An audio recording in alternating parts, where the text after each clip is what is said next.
Tengan todos, amados hermanos, muy buenos días. Así de pie, en reverencia a la palabra del Señor, les pido que vayamos a la Escritura. Estamos, como usted sabe, en el Evangelio de Mateo. En esta mañana estaremos en los versículos 15 a 21 del capítulo 12, en este mensaje titulado El siervo soberano. Y dice así su bendita palabra. Sabiendo esto, Jesús se apartó de allí y le siguió mucha gente y sanaba a todos y les encargaba rigurosamente que no le descubriesen, para que se cumpliese lo dicho por el profeta Isaías cuando dijo: He aquí mi siervo a quien he escogido, mi amado en quien se agrada mi alma. Pondré mi espíritu sobre él y a los gentiles anunciará juicio. No contenderá, ni voceará, ni nadie oirá en las calles su voz. La caña cascada no quebrará, y el pábilo que humea no apagará, hasta que saque a victoria el juicio. Y en su nombre esperarán los gentiles. Oremos, amados hermanos. Gracias damos, Señor bendito, una vez más nos dirigimos a ti en el nombre de tu Hijo Jesús, agradeciéndote el tiempo que podemos estar hoy, Señor mío, sin ningún tipo de restricción, Señor, sin ningún tipo, Señor, de peligro. Hemos venido, Señor, a escuchar tu palabra, a adorarte. Señor, concede a nuestros corazones, Señor, entendimiento, prepara nuestra mente, Padre, Señor, y que podamos mirar a tu Hijo Jesús por quien Él es, aquel al que tú has revelado, Señor, aquel al que tú nos diste, Señor. Que rompamos, Señor, todo tipo de idea humana que tratemos de imponer sobre nuestro Salvador, Señor, y que lo veamos a Él por quien Él es, Señor. Señor, te rogamos y pedimos, Señor, que bendigas esta predicación, bendiga los corazones de todo aquel que la escuche, pero sobre todo, Padre, rogamos que por el poder de tu Espíritu, Señor, impartas vida a todo lo que esté muerto, Señor.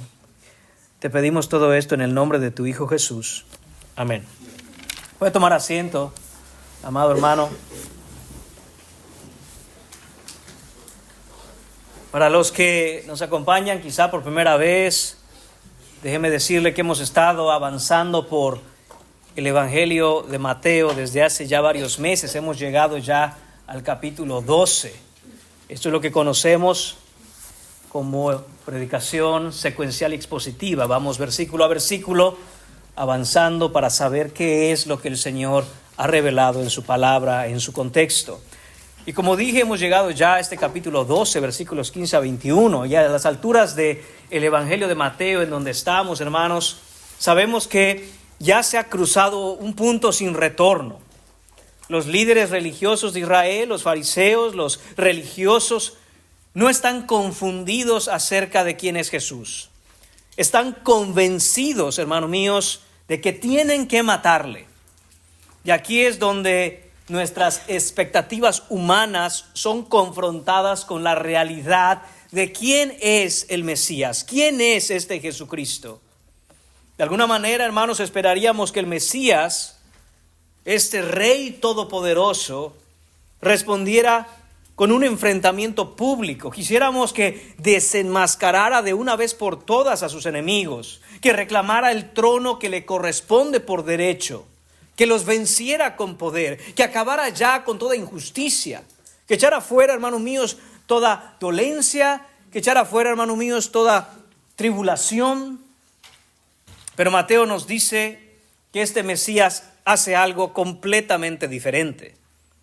Nos dice que sabiendo esto, Jesús, sabiendo que los religiosos han determinado consejo para matarlo.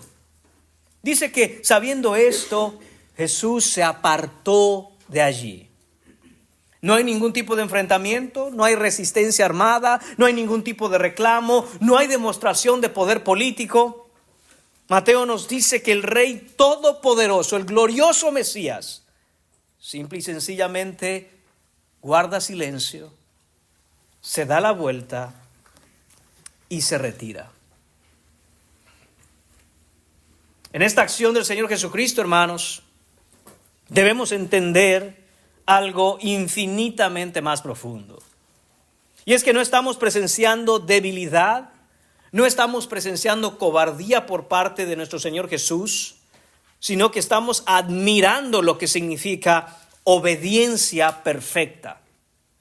No estamos viendo a un Mesías atemorizado, sino a un siervo perfectamente alineado a la voluntad eterna de Dios. Aquí Mateo, hermanos, lo que hace es detener la narrativa de los acontecimientos en su evangelio y nos lleva a la Escritura.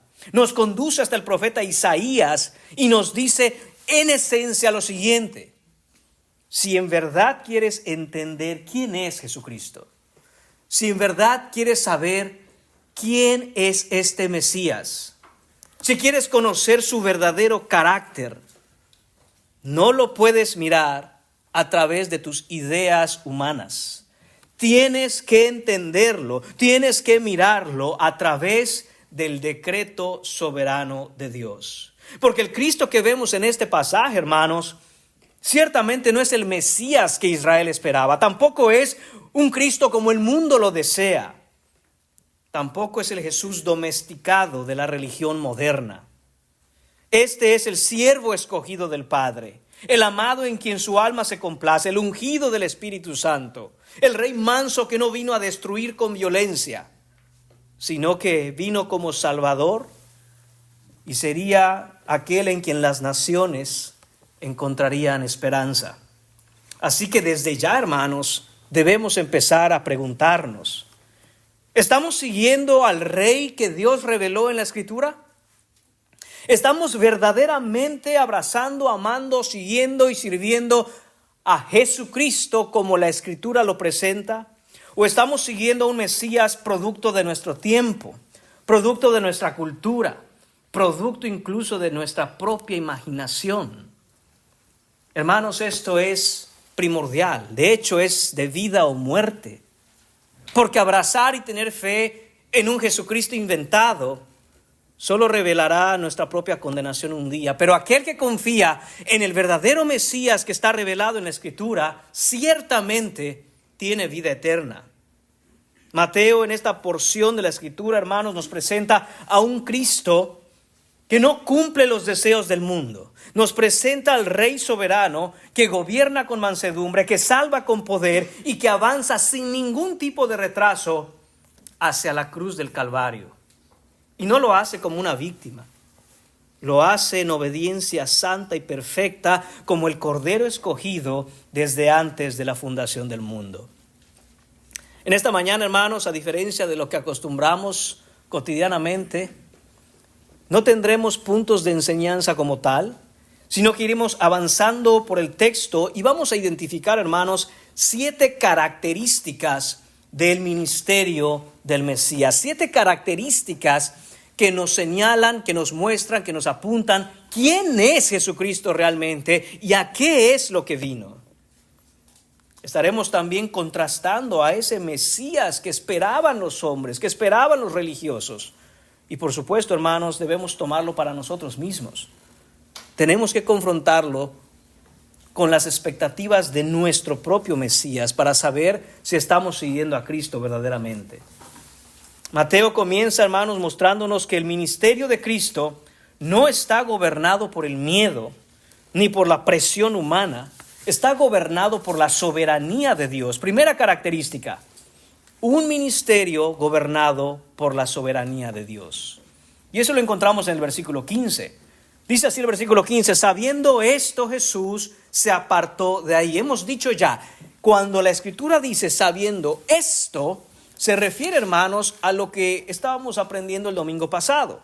Y que era, hermanos, en el versículo 14 dice que salidos los fariseos, después de la confrontación que habían tenido con Jesús acerca del día de reposo, dice el texto que tuvieron consejo contra Jesús para destruirle. Esto es lo que sabía Jesús. Sabiendo esto, Jesús se apartó de allí. Estos religiosos, hermanos, querían matar a Jesús. Querían matarlo porque consideraban que Jesús era un Mesías impostor. Era un Jesús que no cumplía con las características que el Salvador de Israel debía tener según las expectativas de ellos. Pero Jesús no actúa bajo presión humana. Nuestro Señor no se retira por miedo o temor. No es falta de poder o fuerza lo que hace a nuestro Señor retirarse de ahí. De hecho, Él podría haber destruido a todos si esa fuera la voluntad de Dios. Recordemos, por ejemplo, hermanos, en Mateo capítulo 26, donde se nos narra el apreso de Jesús. ¿Qué es lo que hace Pedro en ese momento? Saca la espada, desenvaina la espada y está listo para atravesar a cualquiera que quisiera poner un dedo encima de su maestro. Pero Jesús le dice que guardara la espada, porque aquel que viviera por la espada debía morir. Y note, hermano, en el versículo 53 de ese capítulo 26 y también el versículo 54, algo muy interesante que dice el Señor. Dice esto a Pedro que tiene la espada desenvainada: ¿acaso piensas que no puedo ahora orar a mi Padre y que Él no me daría más de 12 legiones de ángeles? Jesús está diciendo a sus discípulos: Pedro, no necesito que me defiendas. ¿Crees que no puedo decirle a mi Padre, mándame ángeles, y más de 12 legiones no bajarían para defenderme? Y versículo 54 dice: pero ¿cómo entonces se cumplirían las escrituras de que esto es necesario que así se haga? Hermanos, vemos claramente a nuestro Señor Jesucristo que Él anda bajo el decreto divino y de acuerdo a la voluntad de su Padre. Ni siquiera, hermanos míos, se retira de ahí por prudencia, sino por obediencia consciente al plan eterno. Jesús actúa solo bajo ese decreto divino. No ha llegado su tiempo en la cruz. Y nos enseña, hermanos, que también es importante saber escoger las batallas y el momento de pelearlas. Hay momentos, hermanos míos, como vimos en el pasaje anterior, en donde Jesús se defendió y defendió a sus discípulos con argumentos bíblicos. Pero también hay un momento, hermanos, en donde debemos callar, en donde necesitamos guardar silencio y esperar el momento, hermanos, en donde el Señor nos pida que hablemos. Y vemos inmediatamente ese contraste, hermanos. El Mesías esperado aprovecharía las circunstancias del momento para acabar con sus enemigos. Sin embargo, el Mesías verdadero que nos presenta la Escritura se somete obedientemente al tiempo del Padre. Cristo, hermanos, no huye del conflicto. No está aterrado huyendo de ahí, sino que gobierna soberanamente incluso el complot para asesinarle. Hermanos, nunca olvidemos que todas las cosas que vivimos en nuestra vida, aún esas cosas dolorosas, aflictivas, duras, no están fuera de la soberanía de Dios. Y así, hermanos míos, como Jesús se somete a la voluntad de su Padre, así debemos aprender a imitar a nuestro Señor Jesús y decir: Señor, todo sea a tu tiempo. Recordemos que decía María, la madre de Jesús, cuando se le aparece el ángel y le dice que estaría esperando un hijo del Espíritu Santo, un hijo de Dios: hágase en mí según tu voluntad.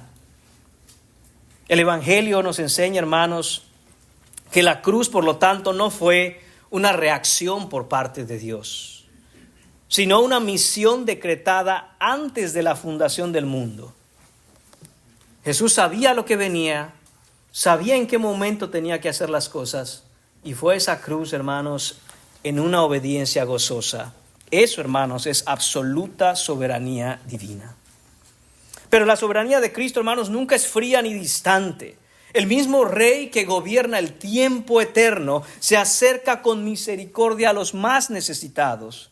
Veamos ahora cómo esa soberanía se expresa en una compasión redentora. Segunda característica, hermanos: un ministerio marcado por la misericordia. Continúa el versículo 15 y dice: y le siguió mucha gente y sanaba a todos. Y versículo 16 dice: y les encargaba rigurosamente que no le descubriesen. Cristo responde, hermanos míos, al odio de los de su propia nación con gracia y con misericordia. Vemos que le siguió mucha gente.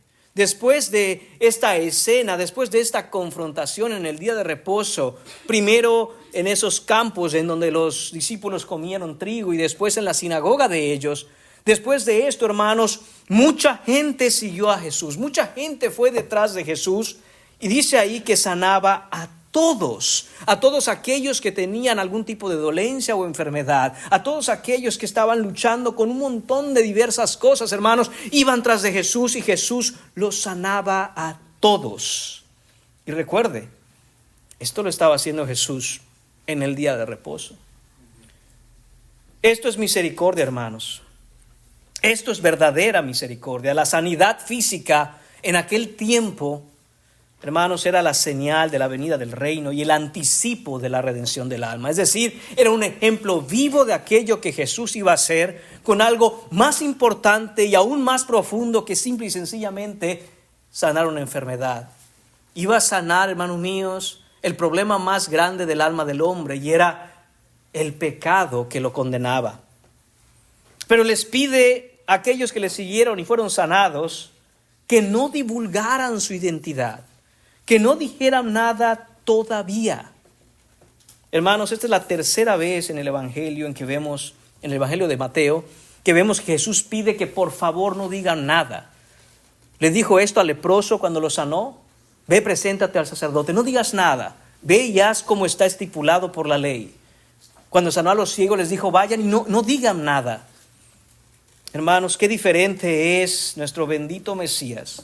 Qué diferente es Jesucristo y su carácter santo, a diferencia de los fariseos.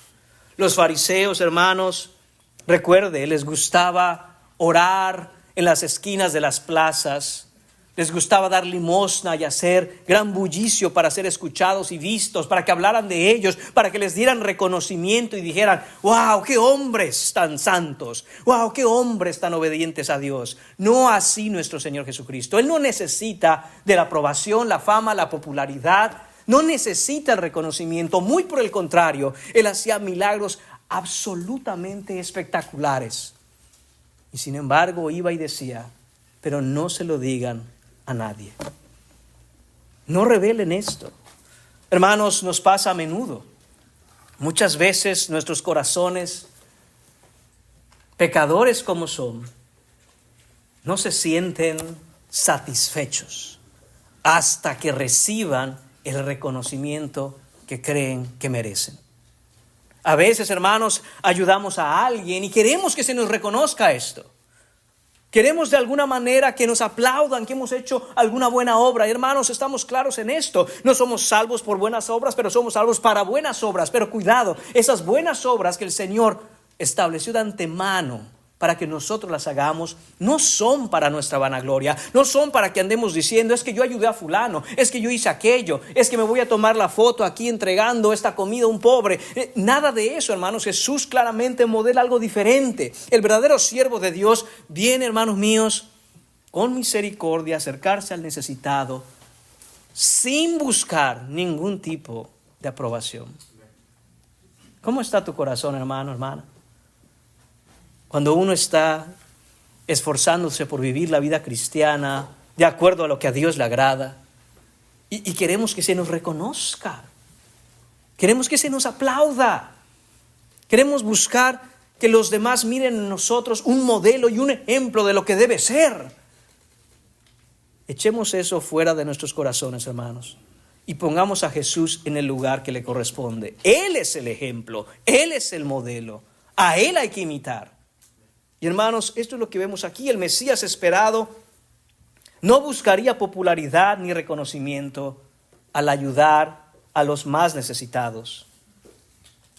El Mesías verdadero, hermanos, responde haciendo el bien.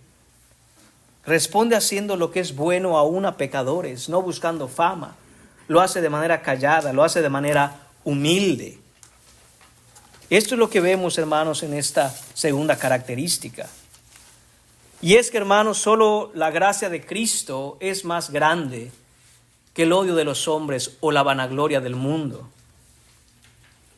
El odio, hermanos míos, el corazón pecaminoso, la carne, siempre es escandalosa cuando se trata de buscar popularidad y reconocimiento. Pero el amor guarda silencio. El amor no es jactancioso, nos dice 1 Corintios capítulo 13. Y por esta razón, hermanos, debemos vivir como Él nos modeló. Mire, por ejemplo, ¿qué nos dice Romanos capítulo 12, versículos 20 a 21 en el trato aún con los enemigos? Así que si tu enemigo tuviere hambre, dale de comer. Si tuviere sed, dale de beber. Pues haciendo esto, ascuas de fuego amontonará sobre su cabeza. Y en otro versículo 21, no seas vencido de lo malo, sino vence con el bien el mal. ¿A qué se refiere el apóstol Pablo aquí en Romanos capítulo 12, versículo 21, en donde dice que no debemos ser vencidos de lo malo, sino que venzamos con el bien el mal? Hermano, incluso en aquellas cosas que hacemos como bien para los demás, no seas vencido de este sentimiento malévolo de buscar tu propia gloria. Siempre hazlo en nombre del Señor Jesús, porque el evangelio que nos salvó nos hizo bien a nosotros que siempre anduvimos haciendo el mal. Eso, hermanos míos, es misericordia. Y esa es la misión que el Señor Jesucristo vino a cumplir en su primera venida. En Lucas capítulo 4, versículos 18 y 19, citando Isaías capítulo 61, 1 y 2, leemos que Él vino para dar buenas nuevas a los pobres. Fue enviado a sanar a los quebrantados de corazón, a pregonar libertad a los cautivos y vista a los ciegos, a poner en libertad a los oprimidos. Y escuche esto, a predicar el año agradable del Señor. Este año agradable del Señor puede traducirse o entenderse como esa parte, ese tiempo del plan de redención en donde la gracia es ofrecida a todo aquel que quiera recibirla. Esta misericordia, hermanos, no es improvisada, no surge del momento, se origina por decreto eterno de Dios. Por eso Mateo nos lleva aún más profundo y nos muestra que este ministerio, el ministerio verdadero del Mesías, es ante todo un ministerio escogido por Dios. Y esa es la tercera característica de su ministerio. Un ministerio escogido soberanamente por Dios. Versículos 17 y parte del 18. Escribe Mateo que todo esto fue para que se cumpliese lo dicho por el profeta Isaías cuando dijo.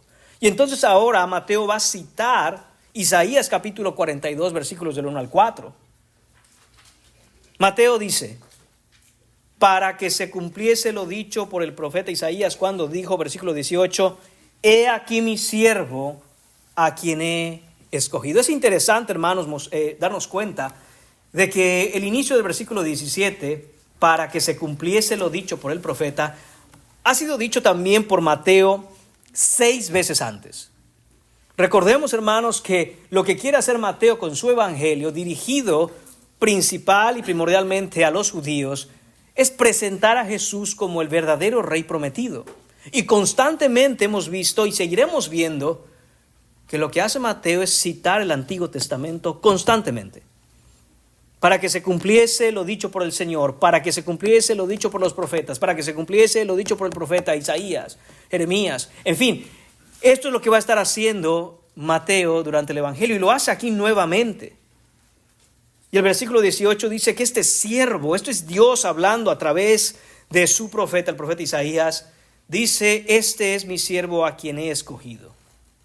Mateo, hermanos, nos dice que Jesús, primero que nada, no se autoproclama Mesías. No es que este hombre un día pensó, ¿y si soy el Mesías del pueblo de Israel? Como que tengo vocación de Mesías. No, hermanos, no fue así. Él no fue autoproclamado Mesías. Ningún hombre puso al Señor Jesús como el Mesías. Esto no fue acuerdo político, no fue conveniencia de los gobernantes en turno, no surge por consejo humano ni por elección popular. A este siervo lo eligió Dios mismo. Él lo eligió. Este es el cumplimiento de Isaías 42, versículo 1, al menos en su primera parte. Dice Isaías 42, 1, he aquí mi siervo, yo lo sostendré, mi escogido. Ahora, hermanos, necesitamos entender la importancia del contexto de esta cita. El contexto histórico en que fue dicho Isaías 42, para que entendamos por qué es que Mateo lo está citando justamente aquí, justamente después de todo lo que ha pasado por prácticamente 11 capítulos y medio de su evangelio. Y es que, hermanos, Isaías 42 fue escrito a un pueblo que estaba, primero que nada, bajo disciplina divina. El pueblo había sido rebelde ante Dios.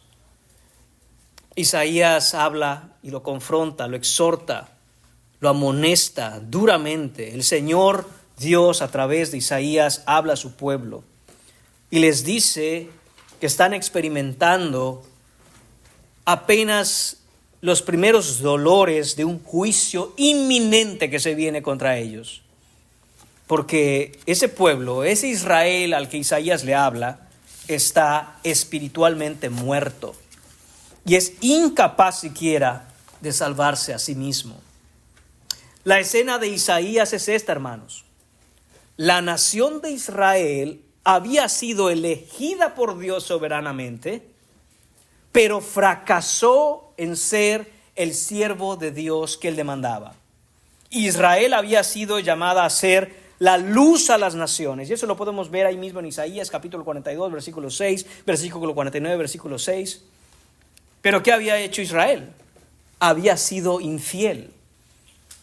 Había adoptado las mismas prácticas, las mismas costumbres e incluso los mismos dioses de las naciones paganas que Dios había echado fuera para establecer a su pueblo. Por eso Dios, en Isaías 42, anuncia que Él mismo levantaría a otro siervo, a un siervo diferente, un siervo distinto, un siervo perfecto, un siervo obediente. El siervo anunciado en Isaías 42 ya no es el Israel como nación. Ese siervo, aquel que vendría, el perfecto, el sin igual, es un representante perfecto que lograría cumplir lo que Israel nunca pudo lograr. Y vemos de nuevo ese contraste, hermanos. Israel buscaba un libertador nacional. Israel buscaba un héroe judío que restableciera el poderío de su patria, de su nación. Esperaban que cuando llegara este Mesías, él apoyara a los fariseos. Esperaba que sea influyente, poderoso políticamente, que eche a los romanos fuera de Jerusalén. Pero Dios, hermanos, envió a un siervo diferente. Envió a su siervo, mandó a su elegido eterno y está haciendo exactamente lo contrario de lo que Israel esperaba. Está echando fuera no a los romanos, sino la enseñanza de los fariseos. Está destruyendo no la clase política de Roma, sino la clase política de los religiosos. Y no solo eso, sino que los seguidores de los cuales se rodea era gente común y corriente, sin ningún tipo de fuerza o influencia o poder político. Recordemos cómo, hermanos, el domingo pasado, en el pasaje que estábamos hablando, el Señor Jesús, al confrontar a los fariseos, les dice: ¿no habéis leído? Y lo dice 2 veces y después les cita Oseas 6:6.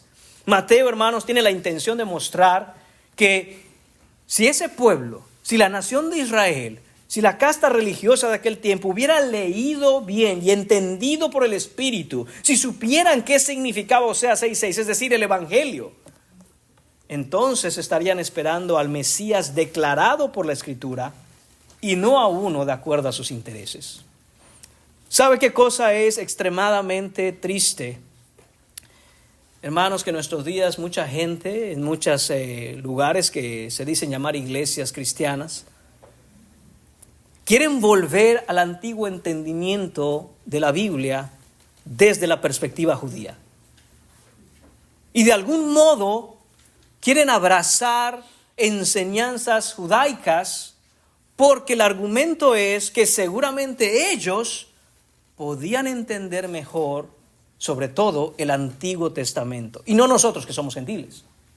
Qué cosa tan errada, hermanos.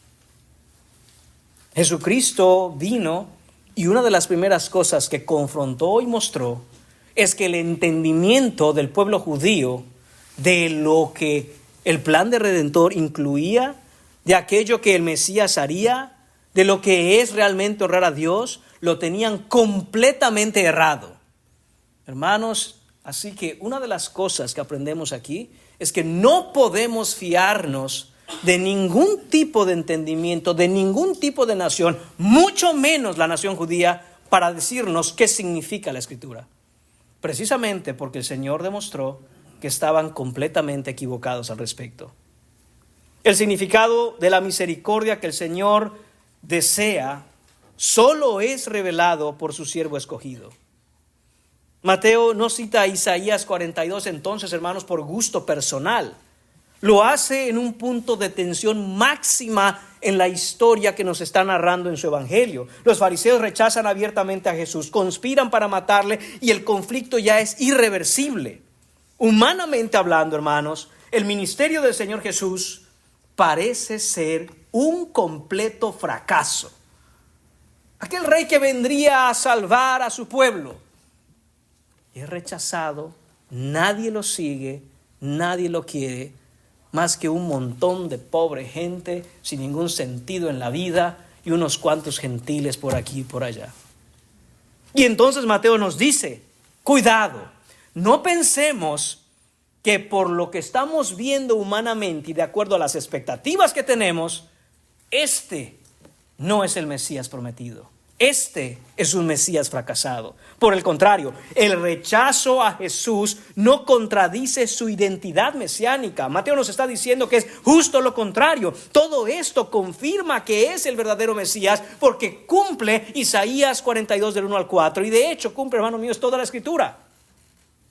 Jesús no es un Mesías frustrado de ninguna manera. De hecho, es el único Mesías, el Mesías auténtico que ha mandado Dios y ha elegido Dios para salvar a su pueblo. Cristo no es entonces, hermanos, una opción humana. La elección de Jesucristo como Redentor, como siervo, como Salvador, es una elección divina del Dios Padre Todopoderoso. Israel era el siervo, pero fracasó. Un siervo de acuerdo a las expectativas de Israel entonces fracasaría. Por eso tiene que ser el siervo Jesucristo en quien confiemos. No podemos confiar en otro. Lo que nos recuerda, hermanos, que el mismo Dios que eligió al Hijo para ser el siervo redentor, también escoge a los redimidos de Él. Él es, hermano mío, el que ha elegido que tú estés aquí en esta mañana. Él es, hermano mío, el que ha elegido que tú estés escuchando este mensaje. No ha sido casualidad, no llegaste aquí por coincidencia. Estás aquí porque así ha querido el Señor que sea. Para que escuches y mires y veas por la Escritura quién es este siervo redentor al que Dios ha enviado. Y la elección del Padre, hermanos, no es de manera impersonal, no es algo mecánico o automático. El Padre no solo escoge al Hijo, sino que se deleita en Él, se agrada en Él. El ministerio de Cristo no solo es designado y elegido por Dios, sino que es agradable a Él. Cuarta característica entonces, un ministerio que agrada perfectamente al Padre. En la segunda parte del versículo 18 vemos que Dios sigue hablando a través del profeta Isaías, citado por Mateo aquí, y dice, mi amado, en quien se agrada mi alma. Isaías lo dice así, en quien mi alma tiene contentamiento. Inmediatamente debemos, hermanos, preguntarnos, porque es de extrema importancia, la siguiente pregunta. ¿Por qué Dios se deleita, se agrada y se contenta en su siervo escogido? ¿Por qué en Él y solo en Él? Hermanos, Dios se deleita en su siervo porque obedece perfectamente todo lo que el Padre dice. Absolutamente todo. Toda la vida de Cristo se desarrolla bajo el agrado y el contentamiento del Padre gracias a su obediencia perfecta. Y es que el agrado de Dios, hermanos, no es un agrado sentimental. No es que se siente contento el Padre al ver a su Hijo obedecer. No es solo eso. Hermanos míos, el agrado del Padre es moral y judicial. ¿A qué se refiere eso, hermano? Significa que el siervo escogido, primero, cumple la ley de Dios perfectamente. Perfectamente. No hay nada escrito en la palabra de Dios que Jesús no haya cumplido a la perfección. Además, ama la justicia, aborrece el mal, vive en fidelidad absoluta. Cada segundo de la existencia de Jesucristo, desde la eternidad pasada y por la eternidad futura, hermanos míos, es en perfecta obediencia al Padre. Y además hace todo eso de acuerdo al perfecto tiempo de Dios. Por eso se agrada el Padre en él. Y note cómo estas cosas incluyen, hermanos, los tres componentes de la obediencia. Usted quizá ya los conoce y si no se los recuerdo. Obediencia completa, obediencia inmediata y una obediencia con buena actitud. Es decir, hacer todo lo que te piden en el momento en que te lo piden y hacerlo con amor gozoso en obediencia. ¿Es la manera en que tú vives, hermano?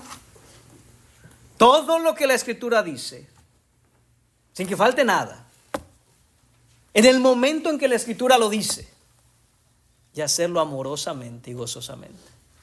¿Verdad que no, hermanos? ¿Verdad que humanamente es imposible esa vida? Por eso es que Dios Padre solo se agrada en su Hijo Jesucristo. Solo Él ha podido vivir en perfección a los estándares de santidad de lo que es obediencia para Él. Dios se deleita en su siervo porque su siervo hace siempre lo que agrada a Dios. En una ocasión, cuando Jesús iba predicando de aldea en aldea, sus discípulos, cansados de seguirle, le dijeron que por favor bajara un poco el ritmo, que se tomara un descanso. ¿No quieres comer algo, Jesús?, le dijeron básicamente. Y he dicho esto en otras ocasiones, hermanos. Estoy casi seguro que los que querían comer eran los discípulos. ¿Y por qué me atrevo a decir eso? Porque Jesús les contesta: yo tengo una comida que vosotros no conocéis. Y es hacer la voluntad de mi Padre.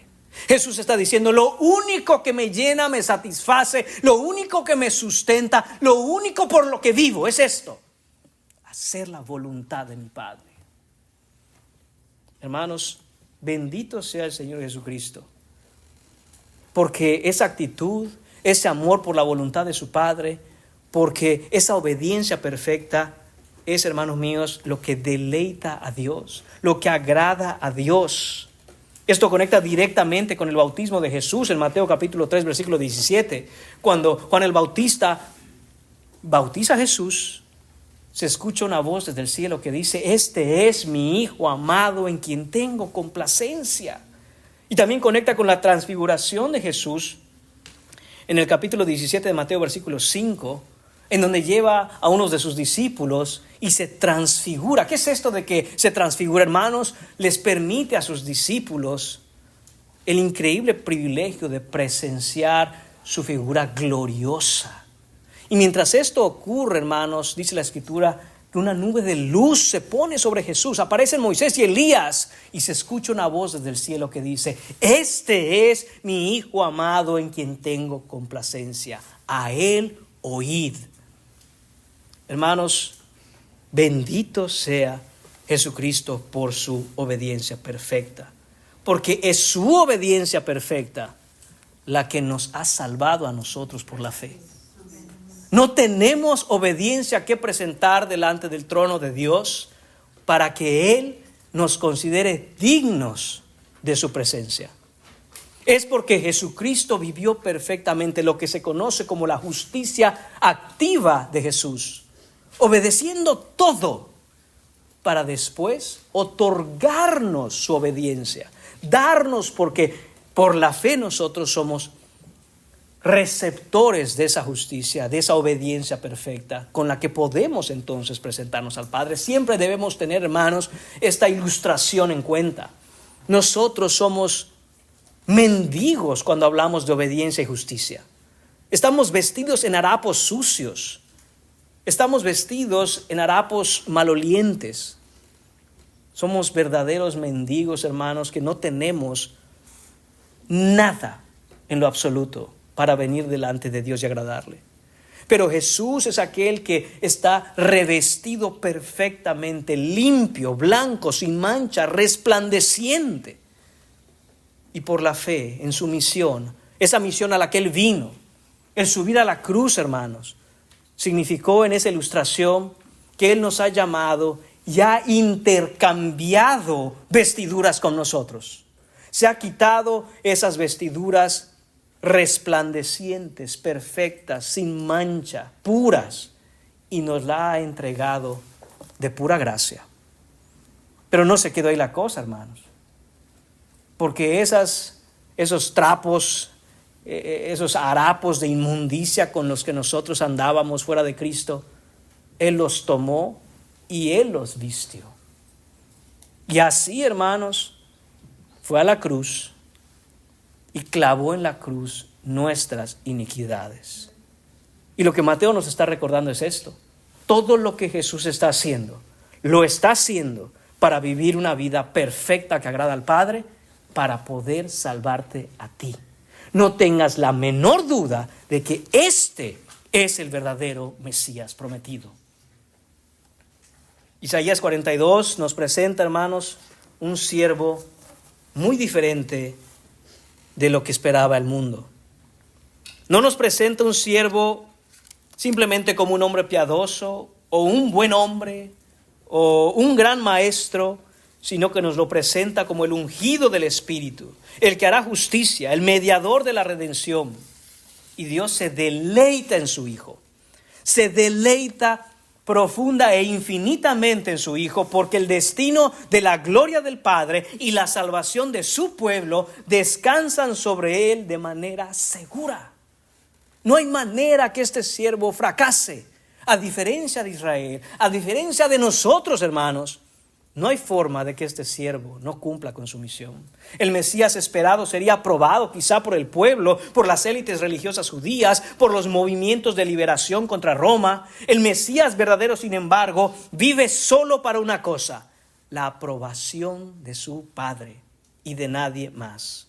Cristo hizo lo que nosotros jamás pudimos y jamás podremos hacer. ¿Y qué es eso? Agradar a Dios perfectamente. Su obediencia perfecta por la fe nos es concedida a todos aquellos que en Él creemos. Así que, hermanos y amigos que nos acompañan, pon tu fe en Jesucristo. Confía en Él para salvación. Solo Él puede darte la mirada de agrado del Padre sobre ti. No hay otra forma. Pero, hermanos, ¿cómo vive este siervo una vida que agrada perfectamente a Dios? Mateo responde que no es por fuerza humana, es por el poder del Espíritu. El ministerio que agrada al Padre es también un ministerio en el poder del Espíritu Santo. Quinta característica: un ministerio empoderado por el Espíritu Santo. El final del versículo 18 dice: pondré mi espíritu sobre él. Isaías 42 lo dice así en el versículo 1: he puesto sobre él mi espíritu. El Señor Jesús, hermanos, no hizo ninguna de las cosas que hizo con el poder humano. No se apoya en el poder del convencimiento, no se apoya en su elocuencia, no convence a la gente con un discurso muy inteligente o emocionante. Cada palabra, cada obra, cada milagro surge del poder del Espíritu de Dios en él. El Mesías esperado vendría quizá con el poder de la espada, pero el Mesías verdadero viene en el poder del Espíritu de Dios. El reino de Dios solo puede avanzar por el Espíritu. Es la única manera en que el reino puede avanzar y es la única manera en que el avance del reino agrada al Padre. No es por la carne. El mismo Espíritu que ungió a Cristo es el Espíritu que regenera el corazón del pecador. Eso, hermanos míos, es lo único que podemos tener que puede agradar al Padre. No solo, hermanos, por las justicias del Señor Jesucristo, sino que hay que entender que esas justicias del Señor Jesucristo nos las otorga y nos las concede por el poder del Espíritu Santo. Es el Espíritu Santo quien llama, es el Espíritu Santo que atrae, es el Espíritu Santo que regenera, es el Espíritu Santo que apunta al Salvador, es el Espíritu Santo que concede fe. Solo el Espíritu Santo es capaz de cambiar el corazón de un hombre, de una mujer, de cualquier persona. Solo el Espíritu Santo, hermanos, es capaz de sostener su iglesia y hacerla avanzar. Solo el Espíritu Santo es capaz de hacer esto. Hermanos, y como iglesia tenemos que tener esto muy claro. No hay ninguna cosa que podamos hacer para avanzar el reino. No hay nada que podamos imaginar, idear, crear. No podemos ser sabios en nuestra propia opinión para decir, así es como debe avanzar el reino. Solo puede avanzar, hermanos, por el Espíritu de Dios. Es lo único que sostuvo a Jesús durante todo su ministerio y es lo único que sostendrá cualquier ministerio en esta tierra que se diga ministerio cristiano realmente. Solo el Espíritu de Dios. ¿Queremos que nuestra iglesia avance en alcanzar a los perdidos? Tenemos que clamar por la obra del Espíritu de Dios en nuestra vida, en la vida de nuestra iglesia, en la vida de aquellos a los que se evangeliza, por la vida de aquellos que llegan y aún no han creído en Jesús. Solo el Espíritu Santo puede hacerlo, hermanos. No importa qué idea tengamos, no importa qué método utilicemos, si no es por el Espíritu de Dios que hace avanzar el reino, ninguna iglesia prevalecerá bajo el agrado del Padre. Y ese poder del Espíritu, sin embargo, hermanos, no se va a manifestar como el mundo esperaría que se manifieste. No irrumpe con violencia, sino con mansedumbre. El poder del Espíritu se expresa en un trato redentor con los más débiles. Y esa es la sexta característica. Un ministerio con mansedumbre salvadora. Versículos 19 y 20. Nos dice Mateo, citando a Isaías 42, que este Mesías, escuche usted, no contenderá, ni voceará, ni nadie oirá en las calles su voz, la caña cascada no quebrará, y el pábilo que humea no apagará, hasta que saque a victoria el juicio. Y esa es la manera en que Isaías lo cita en el Antiguo Testamento, versículos 2 y 3 de Isaías 42, que este Mesías, dice Isaías, no gritará, no alzará su voz, ni la hará oír en las calles, no quebrará la caña cascada, ni apagará el pábilo que humeare. Por medio de la verdad traerá justicia. Note cómo la mansedumbre no niega la victoria.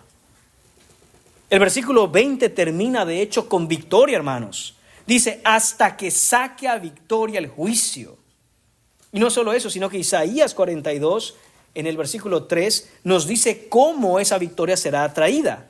Dice, por medio de la verdad, por medio de la predicación de la palabra, por medio de la enseñanza de lo que ha revelado el Señor, por medio de lo que está escrito, traerá el Señor victoria en justicia. Mateo, citando Isaías, hermanos, entonces nos muestra que el profeta quiere que sus lectores vean hacia el futuro. Los lectores que tuvo Isaías en aquel tiempo, hacia el futuro de ellos, que es para nosotros nuestro pasado, porque ya estamos de este lado de la cruz. ¿Y qué debían haber entendido?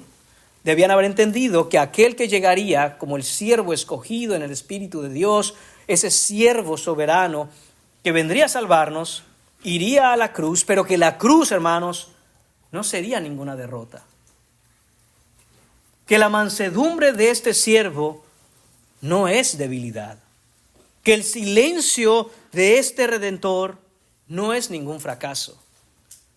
Sino que este Mesías, este Cristo, este Rey, no destruye al que está espiritualmente débil. Él no apaga la fe que se está tambaleando.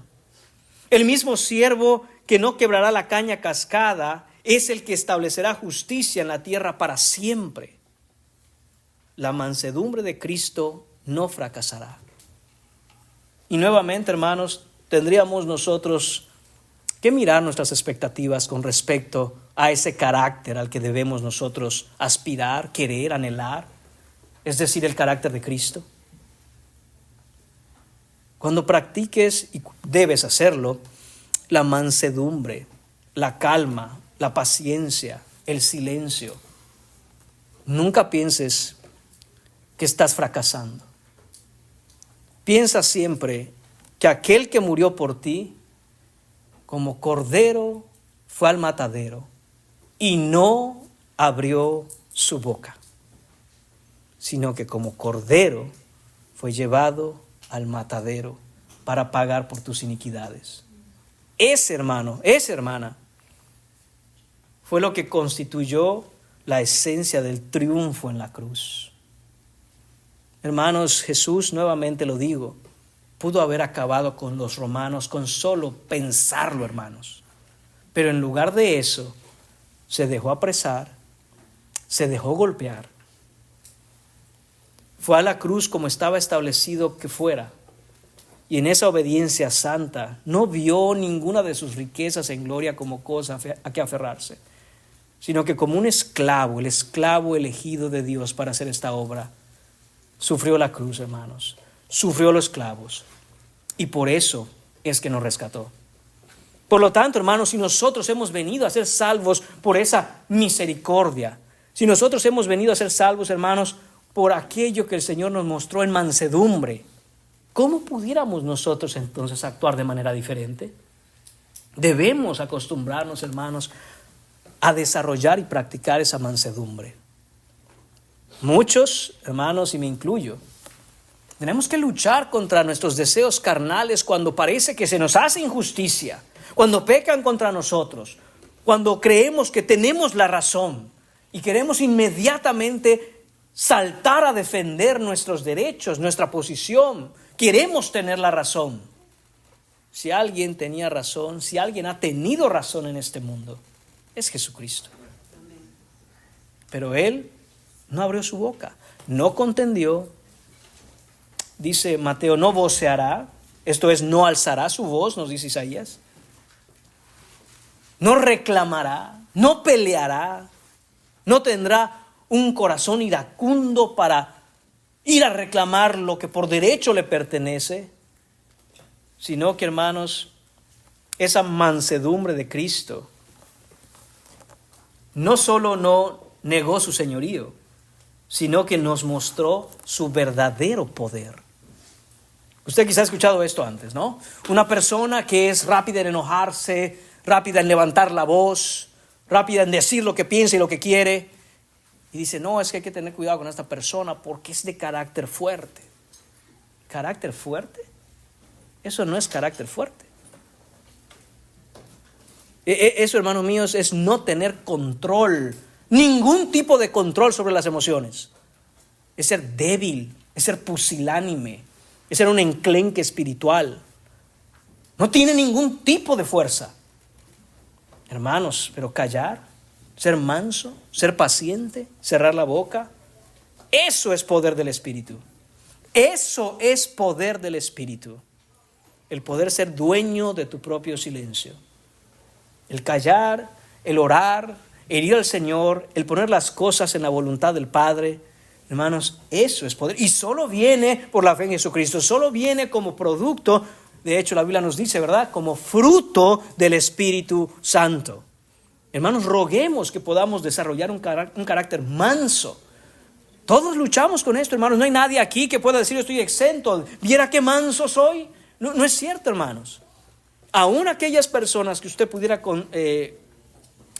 considerar que andan en mansedumbre, luchan con esto. No es que les vino nada más porque sí, sino que se lucha con esto, hermanos. Y eso es lo que el cristiano hace, luchar constantemente. El Mesías esperado no se impondría por la fuerza. El Mesías verdadero atrae a los débiles, a los necesitados, a los quebrantados de corazón con gracia irresistible. Es por gracia, hermanos.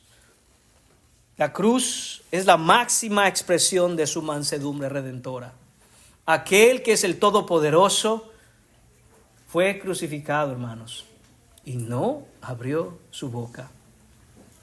Y la resurrección de Jesús asegura de hecho que su mansedumbre fue el poder más grande, porque la cruz no fue su derrota, sino que fue el cumplimiento de lo que Él debía venir a hacer. Y esa victoria, hermanos, no termina simple y sencillamente en Israel o en las fronteras de Jerusalén. El reino que vence no es un reino étnico ni local, es global, es universal, es eterno. El Mesías rechazado por muchos vendría a convertirse en la única esperanza de las naciones.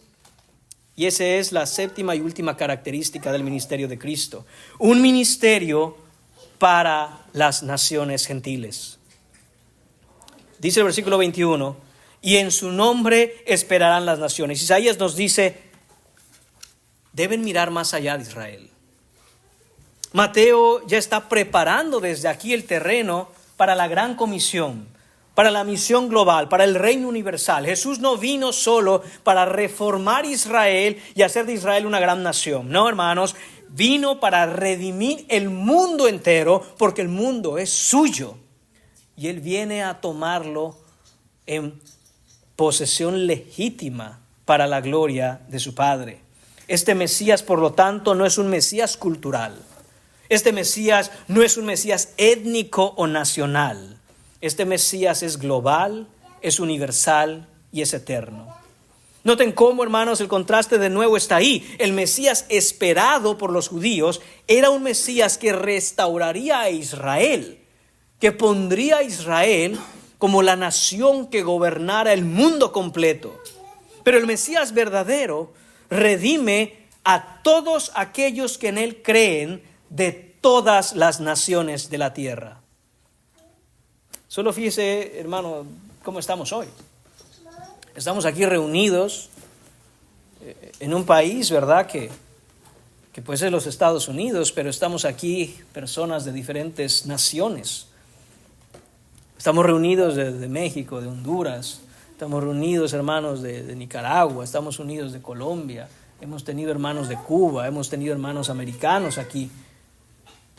Y solo somos una pequeña iglesia.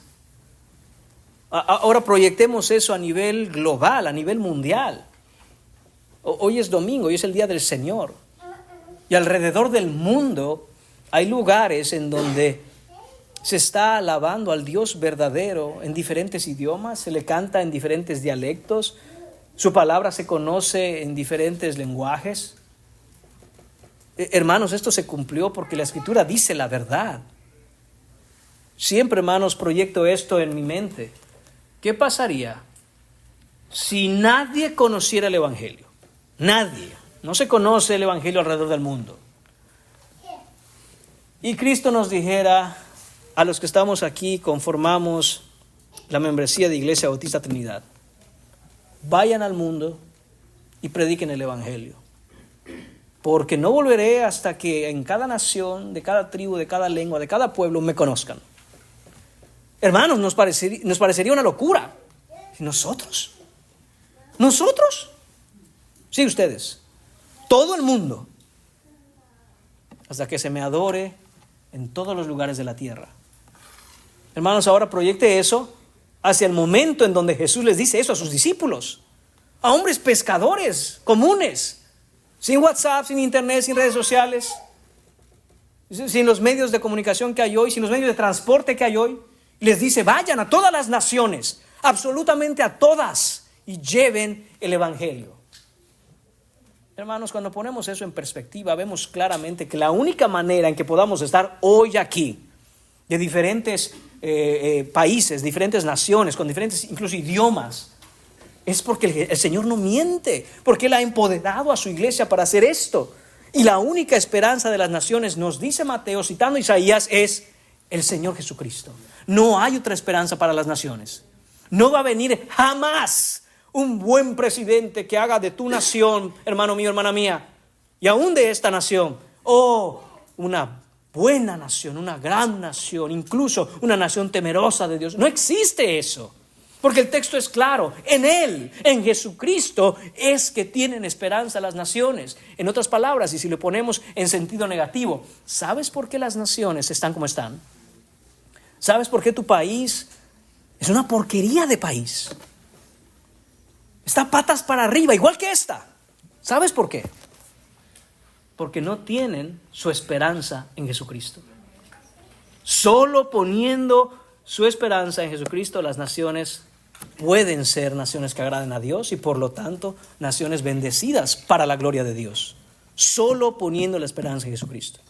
Y esto, hermanos, no comienza allá arriba, comienza con nosotros aquí abajo. Cuando me refiero a arriba es que de nuevo queremos poner nuestras esperanzas en un hombre que sea temeroso de Dios y haga lo que es bueno, y que un día ese hombre llegue a la Casa Blanca o llegue a la silla presidencial de tu país.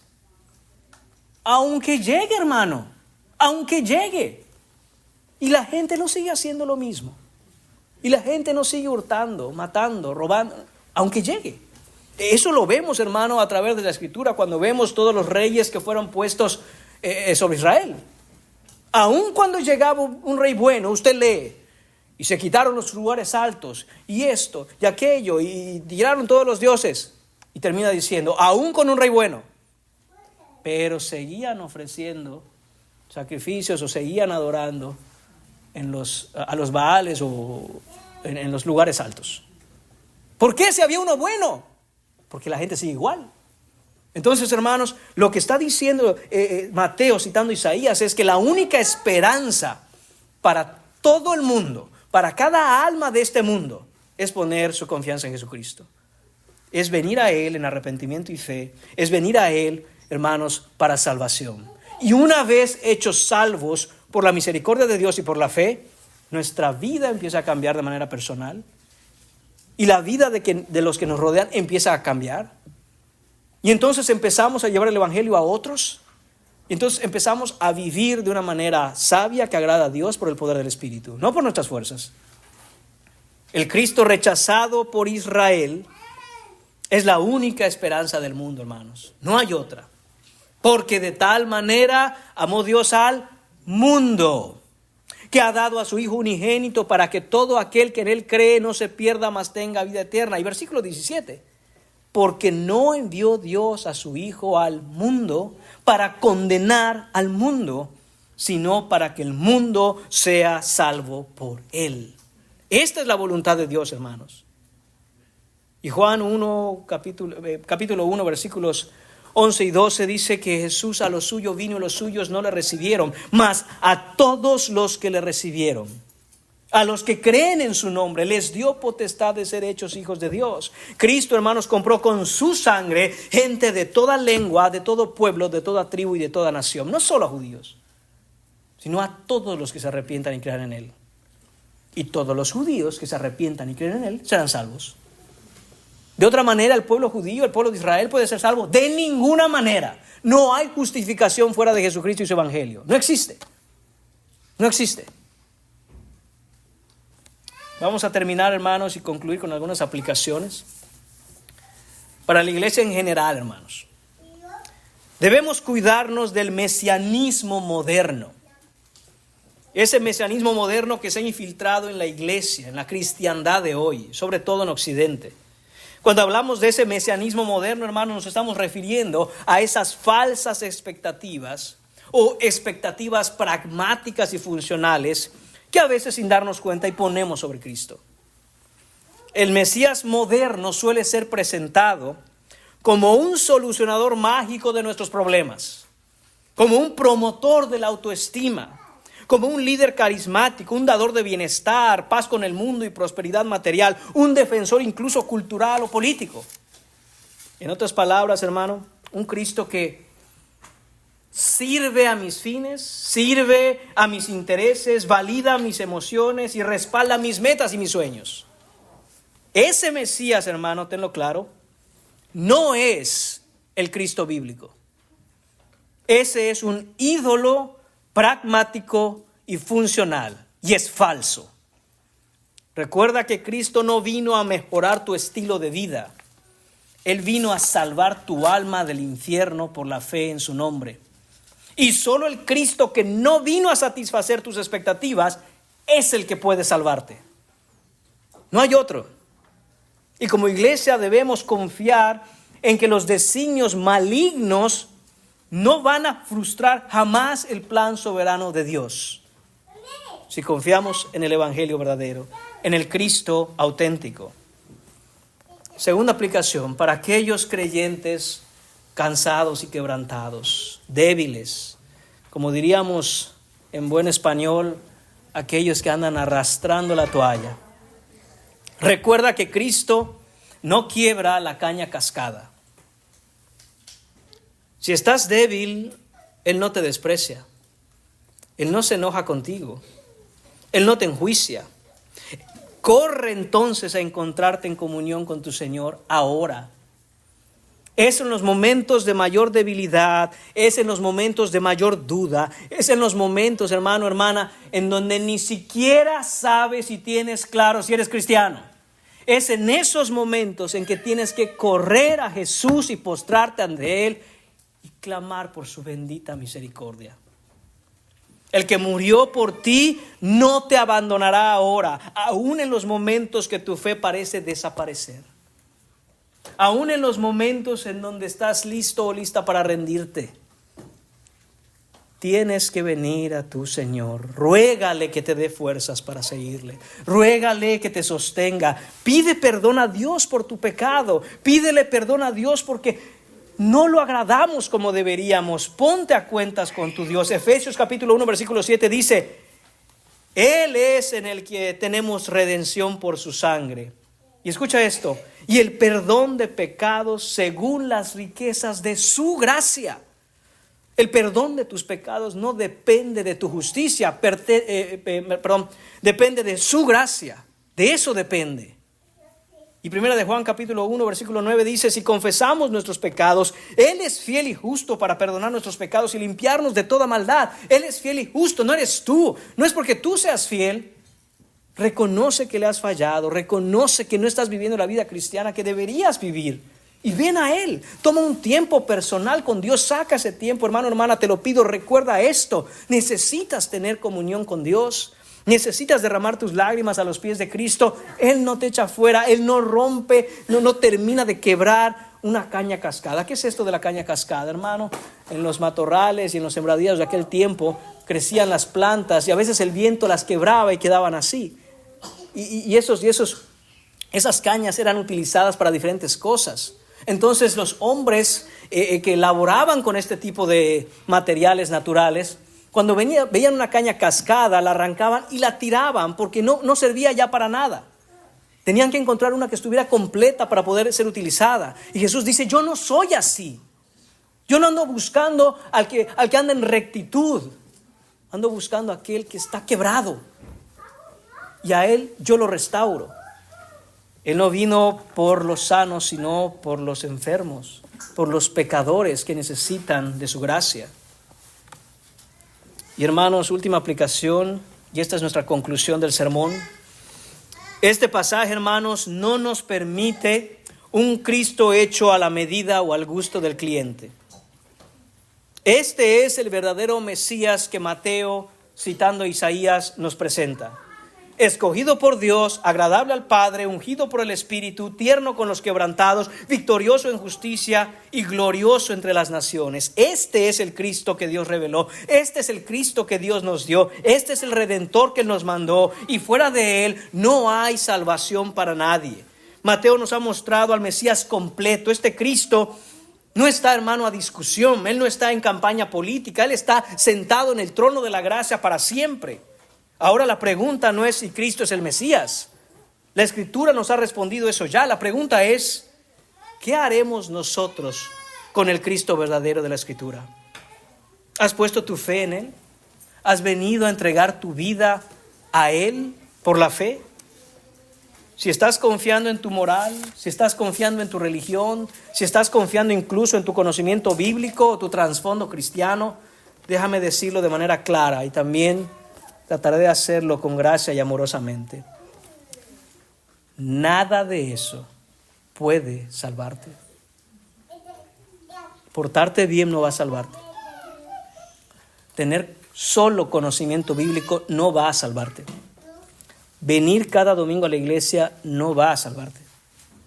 Lo único que puede salvarte es Cristo Jesús. Confianza en Él. Porque Él agradó perfectamente al Padre. Por eso es que puede salvarte. Solo Cristo ungido por el Espíritu puede darte nueva vida. Solo Cristo que murió y resucitó con poder puede salvarte del juicio venidero. Hoy el Evangelio no te está invitando a mejorar tu conducta, a portarte mejor o cambiar tu comportamiento. Te llama a que te arrepientas y creas en Él. Y Él hará esas cosas en tu vida a su tiempo. Si vienes a Él verdaderamente, así quebrantado como estás, así sin méritos como estás, pero sin excusas delante de Él, Él no se aparta de ti, Él no te apagará, Él no te rechazará, porque este Mesías, repito, no vino a condenar al mundo, sino a salvar al mundo. Arrepiéntete y cree en Jesucristo. No hay otro Cristo, no hay otro Evangelio, no hay otra esperanza, solo el Señor Jesús. El Jesús que muchos rechazan, hoy es exactamente el Mesías que Dios prometió y que viene a salvarte. No lo rechaces. Y créeme una cosa, es mejor conocer a Jesús hoy, en el tiempo de gracia, en esta su primera venida, que tener que conocerlo cara a cara cuando vuelva en su regreso triunfal. Así que recuerda esto siempre: todo aquel que en Él deposita su confianza no será avergonzado. Todo aquel que en Él cree tiene vida eterna. Oremos. Señor y Padre, damos gracias, Señor bendito, por tu palabra, Señor, que nos apunta, que nos muestra, que nos dirige al verdadero Mesías, a tu Hijo Jesucristo, aquel al que tú escogiste, aquel al que tú empoderaste y ungiste con tu Santo Espíritu, aquel que es manso, aquel que ha venido a ser nuestra única esperanza, Señor, a todas las naciones y la redención del mundo. Pedimos, Señor, que levantes gloria al nombre de tu Hijo Jesús. Pedimos, Señor, que perdones nuestra iglesia, Señor, cada que hemos creído o esperado cosas, Señor, que no son propias del Mesías verdadero. Te rogamos que nos des entendimiento, ojos, Señor, que puedan ver y corazón que puedan amar al Cristo auténtico de la Escritura. Te pedimos todas estas cosas en el nombre de Jesús. Amén.